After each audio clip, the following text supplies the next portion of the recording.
Ya, hari ini kita akan membuat tutorial pelaporan SPT tahunan untuk orang pribadi, khususnya untuk karyawan. Jadi jika teman-teman merupakan karyawan dari suatu perusahaan atau bekerja di satu perusahaan, di pabrik ataupun di toko atau di perusahaan lah yang berbentuk PT atau CP, maka Anda akan bisa mengikuti tutorial berikut. Yang pertama adalah kita masukkan NPWP kita. Kita masukkan NPWP kita, kemudian masukkan passwordnya,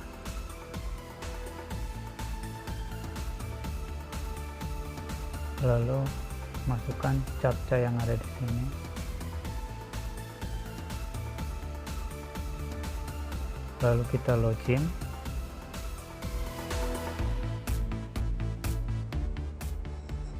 Kemudian di sini kita pilih lapor karena kita mau laporan SPT. Kita tunggu saja.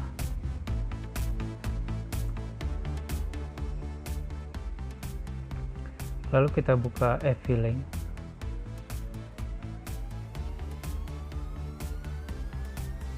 Kemudian kita klik buat SPT. Sebelum kita ke buat SPT, jika teman-teman mau melihat SPT sebelumnya, SPT tahun 2019, bisa dilihat di arsip SPT.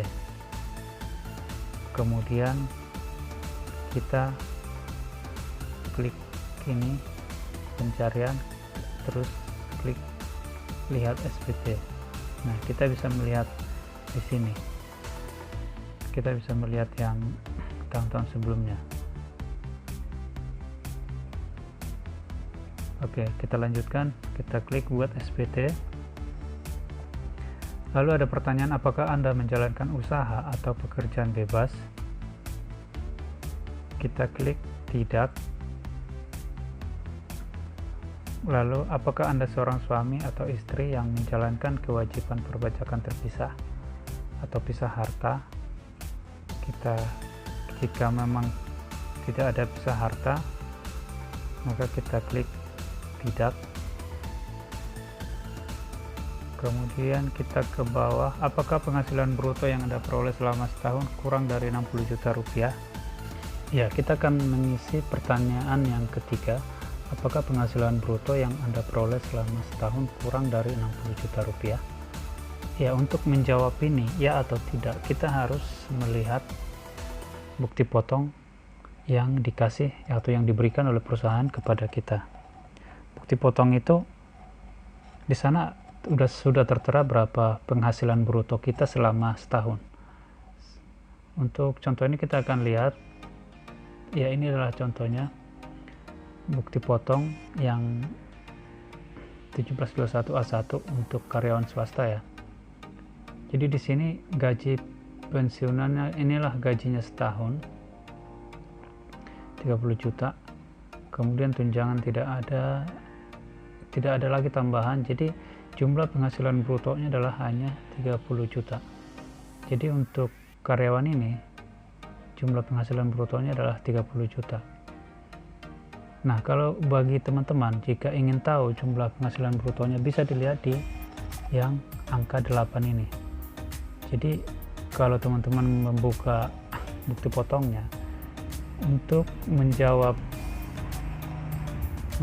ini penghasilan kita 60 juta rupiah atau tidak, maka jawabannya bisa dilihat dari nomor 8 ini. Di sini adalah jumlah penghasilan brutonya adalah 30 juta. Dan artinya di sini bahwa penghasilan yang diperoleh selama setahun kurang dari 60 juta rupiah, berarti jawabannya adalah ya. Tapi jika teman-teman di angka 8 ini jumlahnya misalnya 61 juta, maka teman-teman harus menjawab tidak. Untuk contoh ini, jumlah penghasilan brutonya yang ada di angka 8 ini adalah 30 juta, maka jawabannya adalah ya. artinya kurang dari 60 juta. Kemudian setelah kita jawab tiga-tiganya ini, maka kita akan disodorkan pilihan bahwa kita boleh memakai SPT 1770 SS. Jadi kita hanya bisa memakai formulir ini, lalu kita klik.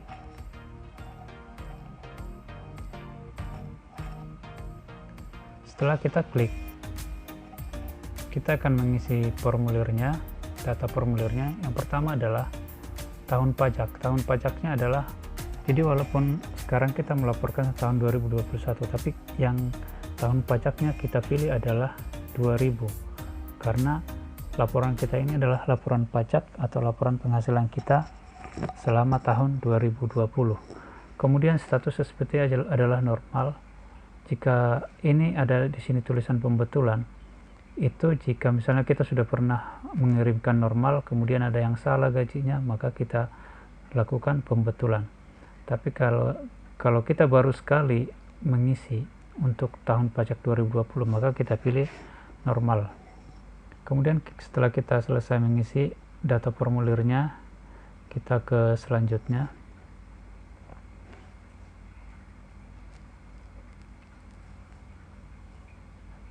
Lalu kita ke bagian A. Ini adalah penghasilan yang pertama, penghasilan bruto dari dalam negeri. Ini adalah jawabannya yang ada di angka 8 tadi, jumlah penghasilan bruto yaitu 30 juta. Kita ketik aja. Lalu kita ke pengurang. Pengurang ini adalah ada di sini tertulis pengurangan. Pengurangan totalnya adalah 1.500.000. Kita tulis saja 1.500.000. Lalu penghasilan tidak kena pajak. Kita bisa melihat, untuk menentukan ini kita lihat di bukti potongnya, tepatnya di bagian atas. Ya, di sini ada tulisan K2, artinya kawin dan 2 anak. Nah, ini kita pilih aja di sini ya, pilihannya kawin dan 2 anak. Kemudian kita ke bawah. Ini adalah 67, ini otomatis ya. Ini untuk PTKP atau penghasilan yang tidak dikenakan pajak. Ini udah otomatis. Kalau kita buat di sini tidak kawin dan tidak ada tanggungan, maka setahun adalah 54 juta, yang artinya dalam sebulan itu 4.500.000. Kita langsung pilih aja tadi ya, K2 ya. Kemudian ini udah otomatis.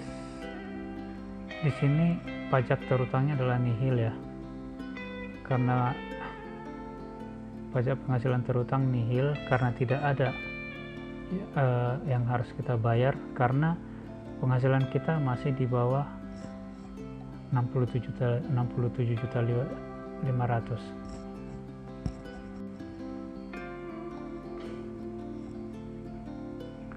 Kemudian kita langsung klik aja berikutnya. Ini adalah penghasilan yang dikenakan PPh final yang dikecualikan dari objek pajak. Ya, ini contohnya adalah kalau misalnya kita memenangkan undian, misalnya harga sebuah mobil atau motor, maka total harganya ditaruh di sini, kemudian pajak yang kita bayar dituliskan di sini. Kebetulan contoh yang saya isi ini, yang saya laporkan adalah tidak ada penghasilan yang dikenakan PPh final, maka saya langsung berikutnya aja. Di sini ada daftar harta kewajiban yang nomor 11, jumlah keseluruhan harta, yang jadi seluruh harta Anda di tahun 2020 sampai Desember 2020 harus dituliskan di sini. Kemudian juga di sini jumlah seluruhnya utang Anda sampai akhir tahun 2020 dituliskan di sini. Jadi kalau misalnya pun Anda membeli rumah, itu sudah jadi harta walaupun masih dicicil misalnya. misalnya harganya 200 juta. Nah, walaupun ini masih cicilan, ini harus tetap dimasukkan dan itu sudah menjadi harta Anda. Tetapi jangan lupa di sini juga cicilan yang masih harus dibayar itu berapa lagi, misalnya 100 juta lagi. Nah itu, jadi hartanya 200 juta, hutangnya 100 juta, tetap aja dimasukkan. Misalnya cicilan motor itu berapa yang masih harus dicicil, berapa cicilan mobil juga, misalnya mobil yang yang beli mobil terus cicilannya berapa, sisanya itu adalah utang. Jadi di sini yang ditotal bukan hanya rumah ya. Jadi kalau misalnya ada rumah, ada mobil, ada motor, total aja seluruhnya di sini berapa total harganya. Kemudian di sini ditotal juga cicilannya berapa lagi. Kemudian juga yang tabungan ataupun deposito atau harta lain lah ditaruh semua di sini. Kita langsung aja ke berikutnya. Kita ke bagian D ya, pernyataan. Dengan menyadari sepenuhnya akan segala akibatnya, termasuk sanksi-sanksi sesuai dengan ketentuan peraturan perundang-undangan, bahwa apa yang telah saya beritahukan di atas adalah benar, lengkap, dan jelas. Ini adalah pernyataan bahwa yang kita isi di formulir ini adalah benar. Kalau memang sudah benar, kita klik aja setuju, kita centang di sini setuju. Selanjutnya adalah kita klik di sini selanjutnya. Iya, ini adalah SPT. Kita akan mengirimkan SPT-nya. Di sini kita cek lagi ya, jenis formulirnya 1717S, tahun pajak 2020, jangan salah ini 2020 ya. Kemudian pembetulannya 0, status SPT nihil, jumlah pajak 0, catatan lengkap. Jika sudah selesai, maka kita akan ambil kode verifikasi. Kita klik di sini, kita klik untuk mengambil kode verifikasi, kita klik aja, kemudian akan dikirimkan ya ke email. Kita bisa milih ke email, bisa milih ke SMS, tapi ini kita pilih email aja, lalu kita klik OK. Ini ada pemberitahuan token telah dikirim ke email Anda. Jadi tokennya sudah dikirim ke email, kita akan membuka email tersebut. Nanti setelah kita buka email tersebut, kita akan masukkan di sini. Ya, kita akan buka email yang sudah terdaftar di DJP online ya. Kemudian kita akan cek apakah ada masuk kode verifikasi. Ya, ternyata ini sudah ada masuk. Ini sudah ada masuk dari e-filing pajak. Ini adalah kode verifikasi. Ini sudah masuk kode verifikasinya. Kita tinggal copy, lalu kita masukkan kode verifikasi di kotak ini. Kita masukkan, lalu kita klik kirim SPT. Kemudian ada informasi penghasilan Anda di bawah PTKP. Berdasarkan ketentuan perpajakan, Anda tidak wajib menyampaikan SPT tahunan. Nah, ini kalau kita mau kita bisa membuat permohonan non efektif ya, karena penghasilannya tidak atau di bawah PTKP. Jadi kini kita tutup aja. Yang penting kita sudah berhasil melaporkan. Ini adalah respon, puas atau tidak. Kita klik aja puas. Kita akan melihat bukti lapornya. Penting kita sudah berhasil mendapat bukti lapor. Ya, ini dia, lihat BPE, kita klik di sebelah sini. Nah, ini dia. Ini adalah bukti BPE kita. Dan ini artinya kita sudah berhasil melaporkan SPT tahunan kita. Jadi kita sudah berhasil melaporkannya. Ini tinggal kita simpan aja ya. Ini bisa kita kita simpan. Kalau dari HP kita bisa langsung screenshot ya. Kalau dari